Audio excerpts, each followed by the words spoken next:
Cleveland with classic Taekwondo, going over what I call cane basics.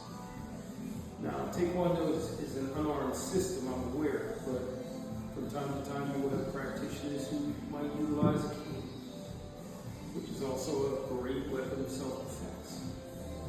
Employment of the cane basically comes down to an understanding of your basic techniques unarmed. So, when it's being employed, the first thing you need to do is create distance. And to create distance, you can back, get the cane up in front of you.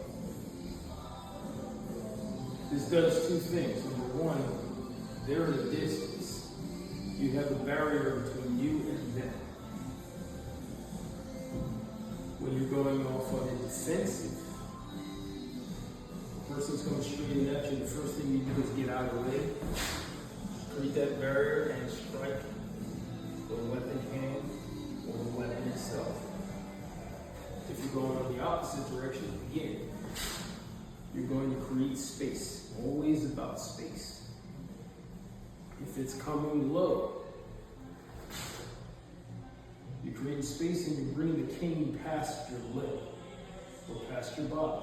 If it's coming the opposite direction, again, the deflections are all there. If I'm doing this at speed, it's 4. Then of course you have the high defense where you bring the cane up. And always on an angle. Usually not here because if something hits, it's going to come straight down. If it's on an angle, at least it'll be deflected off and then you can bring it into something else.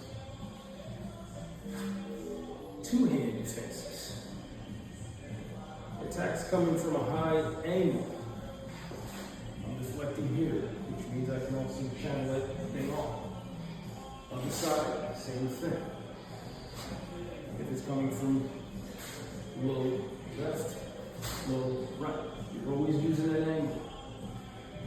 And then of course here, if it's coming across the center, bring it across. It kind of waves it across the center. This way it keeps the attack from actually hitting you and it also leaves them open to counterattacks. If it's coming from high and it needs to be reinforced, it's here. If it's coming low, here. Again, this creates something for them to, it kind of creates a disability or imbalance within. If you're going with strikes, you're striking, strike 2, 3 is coming from underneath, 4 the other side, 5 across the center. 6 across the center, 7 could be down, and 8 is straight in. These are very basic techniques with the cane. But the thing about the cane is, you should be able to do it on both sides, left-handed and right-handed practitioners. So if I'm stepping off here, same thing. And always the hand stays in the center. Come down here, come up here, the hand is always that insurance policy. Then of course if you're coming up high, again, deflect. You can use reinforcement with strikes. It can be straight push. It can be the jab of the tail of the cane, the tip of the cane. You can use the crook to pull someone down. If you're pulling them down, you can pull your other legs. Off to this side, the same thing. It can be a throw.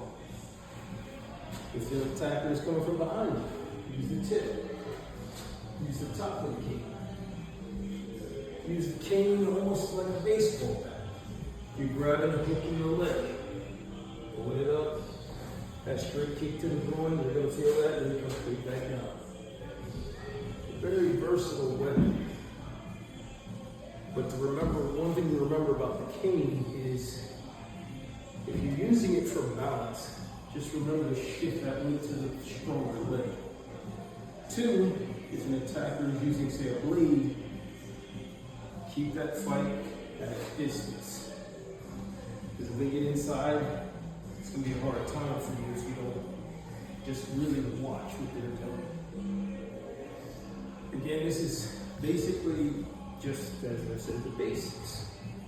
There's a whole lot more a person can do with a cane. It seems that some of my training has been in Filipino arts. We use sticks a lot, so it plays in well with any martial art. So any questions you might have, by all means, put them on the site. Those who feel a little bit more comfortable with it, then by all means, subscribe.